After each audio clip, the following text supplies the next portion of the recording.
Welcome to today's tutorial.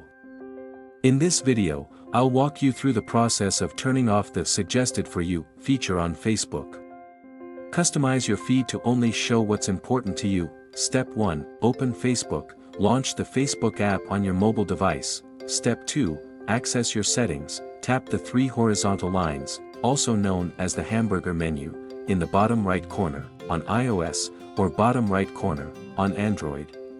Scroll down and tap Settings Privacy, then Settings. Step 3. Navigate to News Feed Options. Find the News Feed Preferences or Feed Preferences option. In the Settings menu, you may have to scroll a bit to find it. Step 4.